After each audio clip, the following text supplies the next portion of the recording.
Hi everyone, my name is Jensen Casey and I'm owner of Baby O and I Sleep Consulting.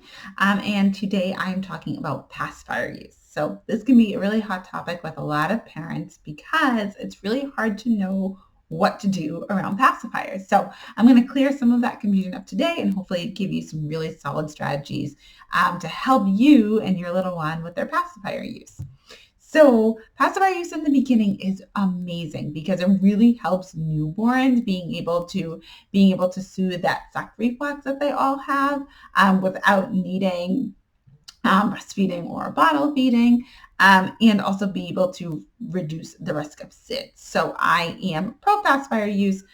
Sometimes it gets a little bit tricky with some lactation consultants fall under the category of like that nipple confusion, but some don't believe in that. So if you have any concerns, definitely best to talk to a lactation consultant about that particular issue. But I have 3 children of my own. 2 of them are really big into pacifier use, and I breastfeed them, and that has never been an issue for either of those 2. My other one is a thumb sucker.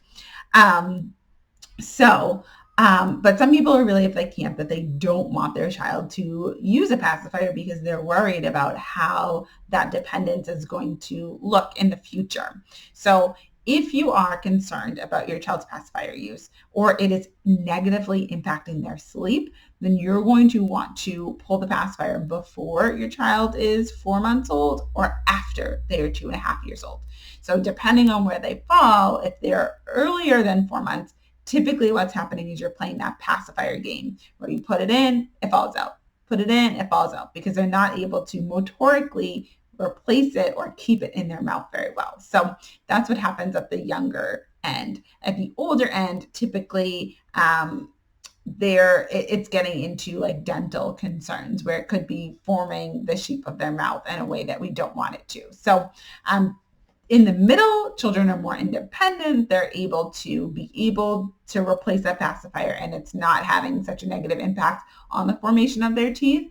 So that's why that gray area in the middle is kind of the best for pacifier use.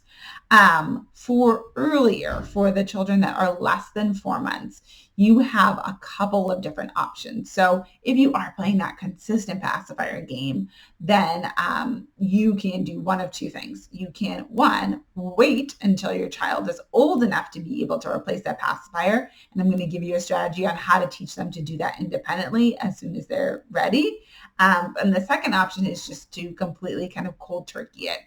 At that stage, you really can't like either or it. It really has to be one or the other because they're going to use that as their soothing method or they're going to have to learn something else as their soothing method. So if they're less than 4 months, and you want to remove it, you either cold turkey remove it because you're just awake all night replacing the pacifier 17 times, or you're going to continue to replace it, but you're going to teach them how to do it independently. So once your child is around that like 4-month mark, you can start to help them be able to learn how to use it independently.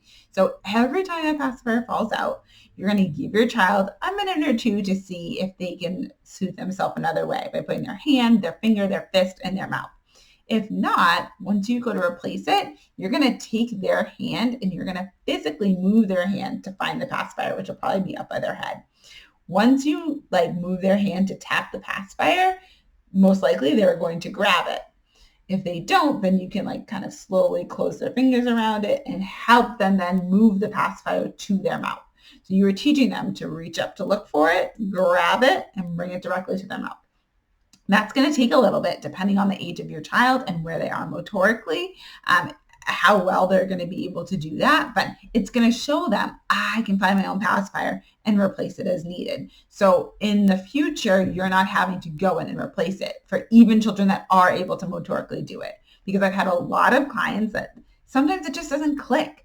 And children feel like, I need mom or dad or grandma or aunt or uncle, any caregiver to come in and replace it for me, even though I can just as easily reach my hand out and get it. It just never occurs to them to be able to do it. So if you're waiting until your child is old enough to be independent with a pacifier, that's how you're going to teach that independence, is by doing a hand over hand to help them find it and bringing it to their mouth. On the other end, if you have a 2.5-year-old or older and you are now looking to get rid of the pacifier, you can do this, again, a couple of different ways. There's always a couple of different ways. So the first way it is going to be mostly cold turkey. If you have a multiple pacifiers, then you could just like remove one, have them use the others. Then 2 days later, remove the next one, have them use the others until there's no more left. You could do something like the Paci Fairy, the Binky Fairy, the Paci Fairy, where there's a book and you talk about like that this fairy is going to come. You leave the pacifiers under like a blanket or their pillow, and then the pacifier fairy will come in the middle of the night and replace their pacifiers with something else. So that is also a way that you could go. Personally, for my oldest, we brought him to Build-A-Bear, and he had about 4 or 5 pacifiers in his bed because he would, if he lost one, he was able to replace it. And that's also a strategy you can use for those kind of middle kids that are using a pacifier, having a couple of different ones. So if they do lose it or, they can't find it, then they can always find another one. But we collected all of his pacifiers and we brought them to Build-A-Bear.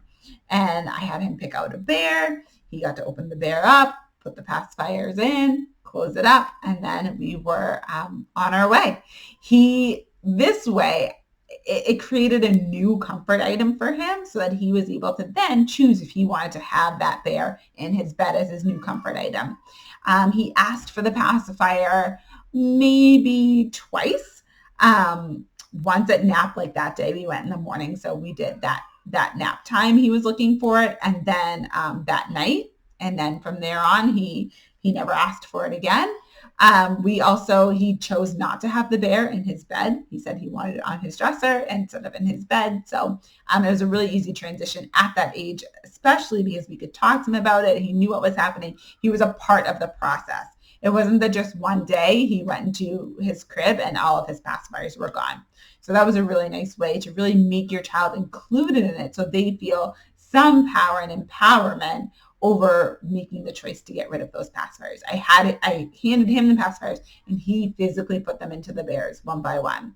They were amazing about it too. So we were not the first people to do this. So if you have any questions about your particular child's pacifier use, if you want to get them more independent or you're ready to wean them off of it, let me know. You can always pop your questions in the comments below. I offer a lot more strategies and suggestions like this on my Instagram page. So if you're not following me on Instagram, hop on over and follow me at BabyOandI. I'll see you over there.